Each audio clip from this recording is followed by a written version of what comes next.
সুপ্রভাত বন্ধুরা, কেমন আছেন আপনারা? আজকে হলো দ্বিতীয় দিন আপনাদের সঙ্গে আমার জীবনের খুঁটিনাটি শেয়ার করা। তো এই নূতন ব্লগে আপনাদের সকলকে জানাই মন থেকে অনেক অনেক স্বাগত। কী ধরনের যে ভিডিও আপনাদের ভালো লাগবে আর কিভাবে যে প্রস্তুত করব হয়তো এখনও বুঝে উঠতে পারিনি।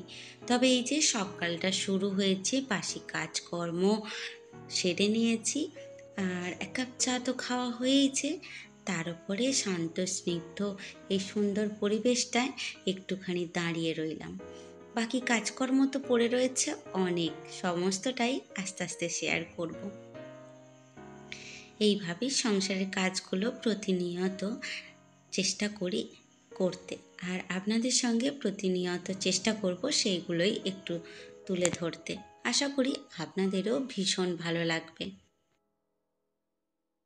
আসলে আমার মনে হয় ঘরে যদি অনেক আসবাবপত্র থাকে, দামি দামি ফার্নিচার থাকে, তাহলেই যে ঘরদুয়ার সব থেকে সুন্দর হয় তা কিন্তু নয়। ঘরদুয়ার অল্প জিনিসেও যদি পরিপাটি সুন্দর করে গুছিয়ে রাখা যায় তাহলেও ভীষণ ভালো লাগে। আসলে সবটাই মনের ইচ্ছা। তাই মনের ইচ্ছা দিয়ে আপনি যদি একটা ছোট্ট গাছ বসিয়েও তাকে সুন্দর করে গুছিয়ে রাখেন তাহলেও কিন্তু দেখতে ভালো লাগবে। আর এই যে উপর ঘরে একটা ছোট্ট দড়ি খাটানো আছে, জানেন তো, যেদিন যেদিন বৃষ্টি হয় বা এই বর্ষার সময় এটা 2-1 দিন দেওয়া হয়। তবে সারা বছর এই দড়িটা রাখা হয় না, কেননা দেখতে ভীষণ বিচ্ছিরি লাগে। কিন্তু বর্ষাকালে উপায় নেই, বিচ্ছিরি লাগলেও।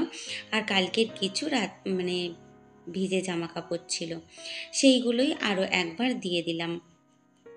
সকালের দিকে একবার বৃষ্টি হচ্ছে, আবার এক্ষুনি রোদ্দুর বেরিয়ে যাচ্ছে। কতবার জামা কাপড় তুলবো আর দেবো বলুন তো? তাই ভাবলাম যে একবারে এখানে দিয়ে চলে যাই, কেননা কাজকর্ম তো অনেক রয়েছে, রান্নাবান্না সমস্তটাই পড়ে রয়েছে, আর এইভাবে হাওয়াতে অন্তত শুকিয়ে যাবে। তো যাই হোক, আপনাদের সঙ্গে বকবক করতে করতে ঘরদুয়ারটাও একটুখানি ঝাঁট দিয়ে নিচ্ছি। আর আমার এই বকবক যদি আপনাদের ভালো লাগে আর ভিডিওগুলো যদি আপনাদের ভালো লাগে তাহলে আমার পাশে থাকবেন, আমার চ্যানেলটা সাবস্ক্রাইব করবেন আর অনেক উৎসাহ দেবেন যাতে আর সামনের দিকগুলো এগিয়ে যেতে পারি।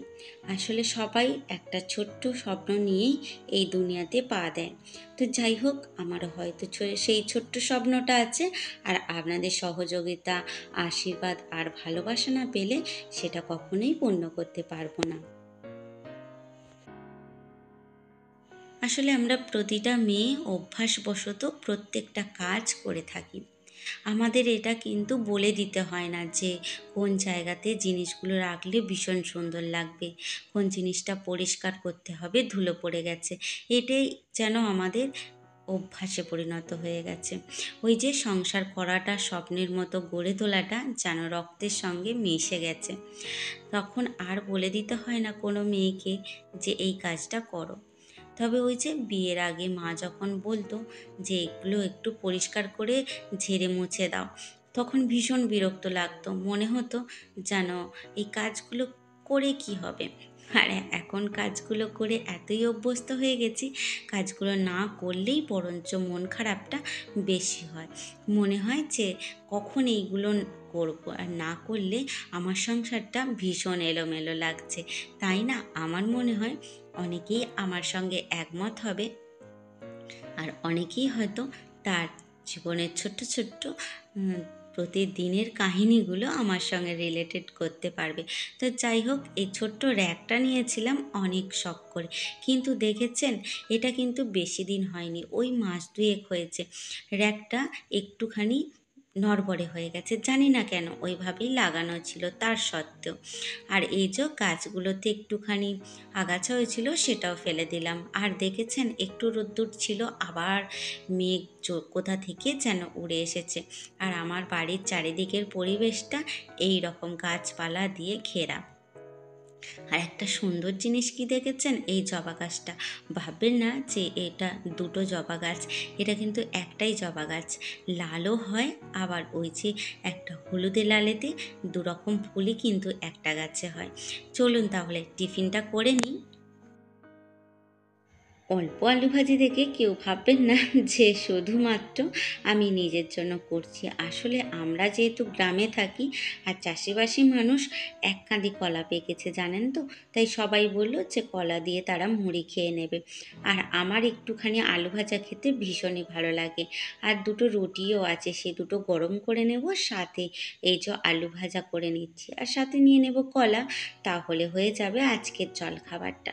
আসলে মেয়েরা এরকমই, কোনো জিনিস নষ্ট করতে চায় না। যদি রাত্রিরে থাকে সেটা কিন্তু খেয়ে ফেলে নিজেরাই, বাড়ির কাউকে দেয় না এই ভয়ে যে তারা অসুস্থ হয়ে যাবে। আমিও সেই রকমই, দুটো রুটি ছিল গরম করে নিয়েছি, একটু আলু ভেজে নিয়েছি, সাথে নিয়েছি দুটুকরো মানে দুটো কলা।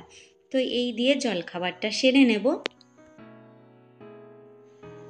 আর বাসি রুটি ভাজলে অনেক সময় শক্ত হয়ে যায়। তো যাই হোক, সেরকম বিষয় কিছুই নয়। চলে আসুন কে কে আমার সঙ্গে এইভাবে রুটি আলু ভাজা খাবেন। তো আজকের ভিডিওটা কেমন লাগলো অবশ্যই কমেন্টে জানাবেন।